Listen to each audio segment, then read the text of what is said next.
Hello students of class 8। आज हम आपकी संस्कृत का चैप्टर नंबर 10 स्टार्ट कर रहे हैं, जो कि है कारक प्रकरण। इसमें हम कारक के बारे में पढ़ेंगे कि कारक कितने होते हैं। ठीक है, सबसे पहले तो हम देखते हैं कारक की परिभाषा। कारक में वाक्य में क्रिया की सिद्धि करने वाले को अथवा जिसका क्रिया के साथ संबंध होता है उसको कारक कहते हैं। क्रिया की सिद्धि करने वाले जिसका क्रिया के साथ, जैसे हम जो चिन्ह लगाते हैं ना, ने, को, से, के द्वारा, के लिए, वो सब जो होते हैं, उन चिन्हों का प्रयोग जिस जिसमें होता है वो हमारे कारक होते हैं। जैसे कि आप इसका एक उदाहरण देख सकते हो, मोहन चित्रम पश्यन्ति। इस वाक्य में मोहन और चित्र का संबंध पर किससे है? पश्यति क्रिया से। किससे है? पश्यति क्रिया से। तो इसलिए इस उदाहरण में मोहन और चित्र ये दोनों ही क्या है? कारक। दोनों ही क्या है? कारक। और मोहन इसमें क्या है? कर्ता कारक है और चित्र कौन सा है? कर्म कारक। ठीक है, जैसे क्रिया जनकत्वम कारकम सूत्र के अनुसार, इस सूत्र के अनुसार क्रिया के जनक को ही क्या कहा गया है? कारक कहा गया।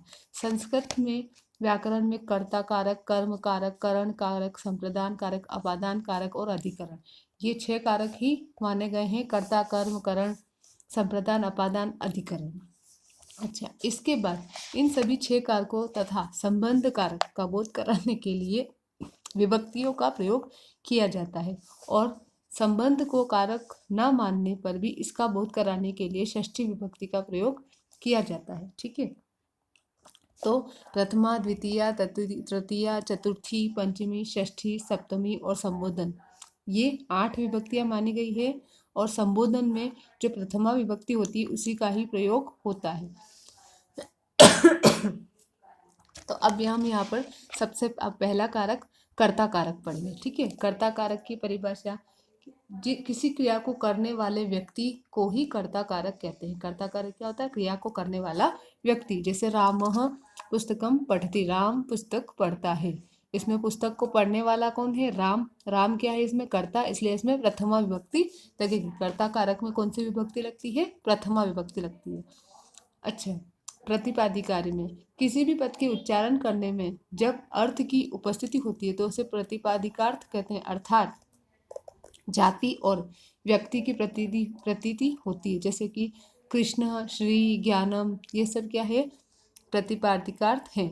इनको ये जो है ये क्या है? प्रथमा विभक्ति होती है। अच्छा, लिंग में किसी पद में लिंग बताने के लिए प्रथमा विभक्ति का ही प्रयोग करते हैं। किसी भी पद में अगर लिंग बताते हैं तो वहां पर भी कहाँ कौन सी विभक्ति का प्रयोग करते हैं? प्रथमा विभक्ति का। ठीक है, जैसे ततः, तटी, तटम, ये प्रथम पुल्लिंग, स्त्रीलिंग और नपुंसकलिंग में बोलते हैं। उसके बाद आता है परिमाण मात्रा में, यानी किसी का भी नाप या वचन का बोध कराना होता है तब भी प्रथमा विभक्ति का प्रयोग होता है। जैसे द्रोणः, आडकम आदि। वचन, एक वचन, द्विवचन और बहुवचन का ज्ञान कराने हेतु भी प्रथमा विभक्ति का प्रयोग होता है। जैसे एकः, द्वौ, बहवः, ये सब क्या है? एक वचन, द्विवचन और बहुवचन है। जैसे कि आप इनके जो एग्जाम्पल्स है, जैसे जिनके दिए हुए, जैसे कि सभी लोग क्या देखते हैं। ठीक है, इसी का इन्होंने संस्कृत में अनुवाद किया है कर्ता कारक के लिए। सभी के लिए सर्वे, लोग का बहुवचन होता है जनाः, सर्वे जनाः। क्या के लिए इन्होंने किम, और देखते हैं बहुवचन है तो धातु रूप का जो बहुवचन प्रथम पुरुष का आएगा वो आएगा पश्यन्ति। सर्वे जनाः किम पश्यन्ति। ठीक है, उसी टाइप से आप सेकेंड वाला देखो, प्रयाग एक तीर्थ स्थान है। प्रयाग क्या है? इसमें सब्जेक्ट है। ठीक है, तो प्रयागः एकम, एकम आपने देखा ही था पहले। तीर्थ स्थानम हे का अस्ति। ठीक है, फिर अर्जुन एक महान धनुर्धर था। अर्जुनः एकः महान धनुर्धरः था का आसीत्। क्या था? था का क्या है? अर्जुनः एकः महान धनुर्धरः आसीत्। ओके, फिर आता है मोहन वाराणसी गया। मोहनः वाराणसीम अगच्छत्, क्योंकि ये गया क्या है? भूतकाल। ठीक है, इसलिए यहाँ पर अगच्छत लिखा। उसी टाइप से आप देखो, जो दौड़ता है वह गिरता है। जो को बोलते हैं य और वह को बोलते हैं स। यह धावती स पतति, यह धावती सह पतति। ठीक है, इसी टाइप से आपके और कुछ एग्जाम्पल्स दिए हुए हैं जिनको आपको रीड करना है। ओके, जैसे कौन बालक पढ़ता है, कौन का हो जाएगा? कह, बालक का बालकः, और दौड़ता है का धावती। तो आपके जो कर्ता कारक होता है उसमें प्रथमा विभक्ति का यूज होता है। उसके बाद आपका आता है कर्म कारक। ठीक है, कर्म कारक में आप देखो, कर्म कारक की परिभाषा कि कर्ता जिसको बहुत अधिक चाहता है उसे क्या कहा जाता है, कर्म कारक। जैसे मोहनः चित्रम पश्यन्ति, मोहन चित्र को देखता है ना। मोहन जो है किसको देख रहा है, चित्र को। यहाँ पर चित्र क्या है, कर्म कारक। ठीक है, और कर्मणि द्वितीय यानी कि कर्म कारक में द्वितीय विभक्ति का यूज होता है, इसलिए चित्रम में भी जो है द्वितीय विभक्ति का यूज हुआ है। अच्छा, इसमें सूत्र के अनुसार जो अधि उपसर्ग जो होते हैं, जैसे सोना, स्था, ठहरना, आस, है ना, इन धातु के आधार पर कर्म की संज्ञा होती है। सामने पता चल रहा है सोना ये कर्म हो रहा है, ठहरना ये भी कर्म हो रहा है, बैठना ये भी कर्म हो रहा है। ठीक है, तो अगर हम ऐसे देखें तो सप्तमी विभक्ति में, अर्थात सप्तमी विभक्ति के अर्थ में द्वितीय विभक्ति, जैसे हरि वैकुंठम अधिशेते, हरि वैकुंठ में सोते हैं, हरि वैकुंठम अधिशेते, हरि वैकुंठ में सोते।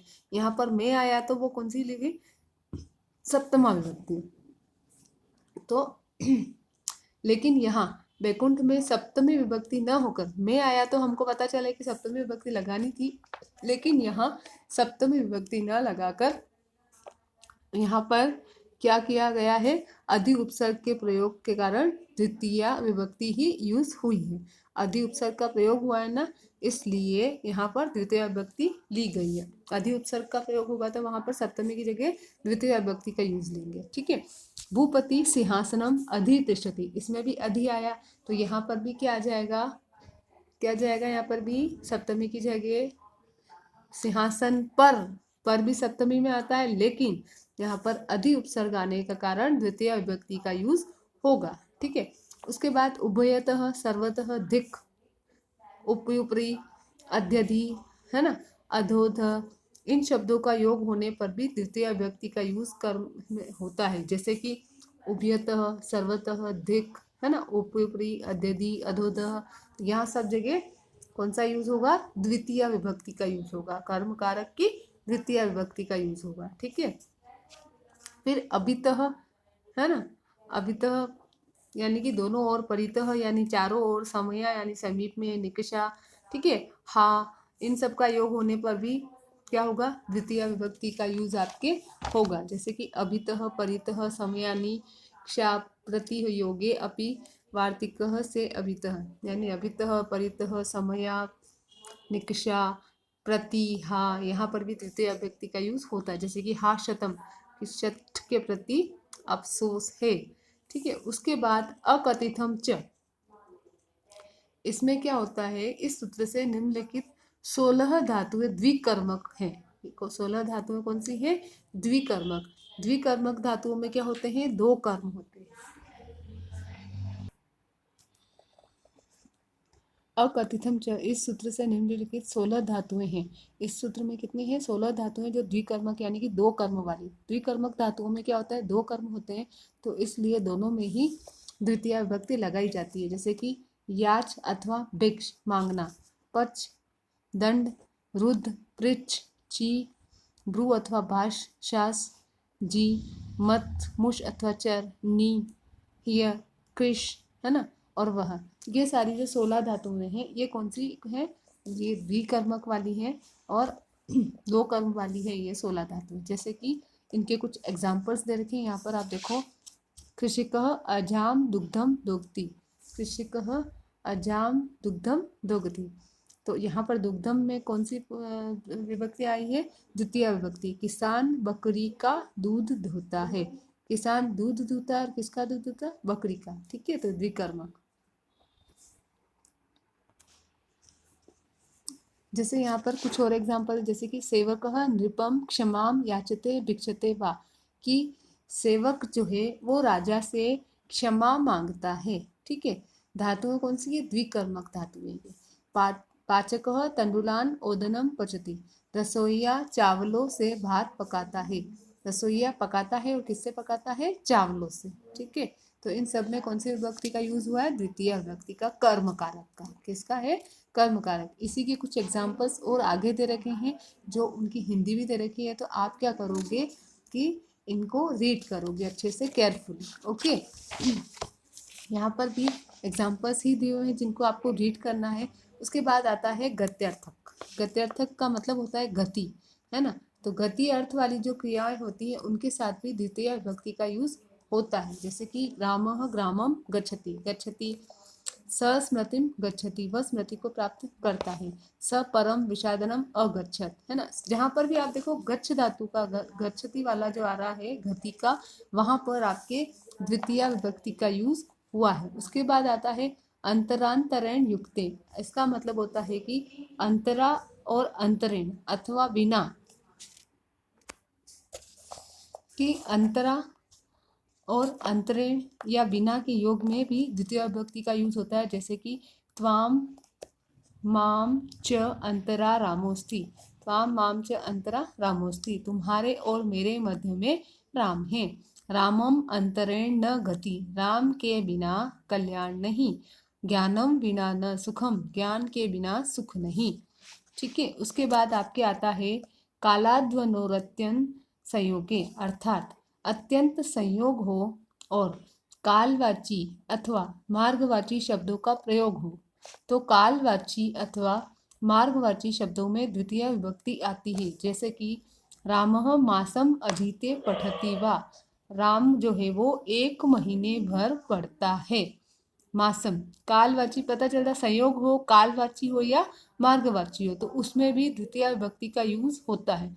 इयम नदी क्रोशम कुटीला अस्ति, यह नदी कोस भर तक टेढ़ी है। फिर थर्ड है सह क्रोशम पुस्तकम पठति अधीते वा, वह कोस भर तक पुस्तक पढ़ता है। स 10 दिनानि लिखति, वह 10 दिनों तक लिखता है।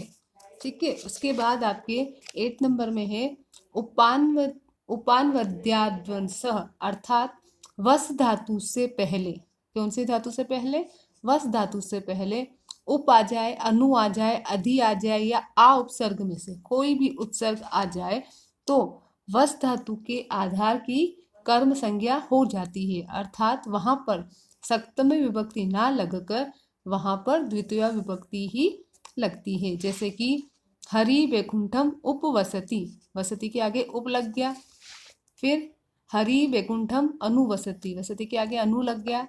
हरि वैकुंठम अधिवसति, वसति के आगे अधि लग गया। हरि वैकुंठम आवसति, वसति के आगे आ लग गया। अर्थात हरि वैकुंठ में निवास करता है। तो इन सभी के साथ कौन सी विभक्ति लगेगी, द्वितीय विभक्ति लगेगी। में आ रहा है लेकिन विभक्ति कौन सी लग रही है, द्वितीय विभक्ति। बच्चों इसके आगे का जो वीडियो है हम नेक्स्ट क्लास में बताएंगे कि आज का वीडियो आपके यहीं तक, और जितना पढ़ाया है उसका रिवीजन बहुत ही अच्छे से ध्यान से आप कीजिएगा। Okay, thank you, have a nice day.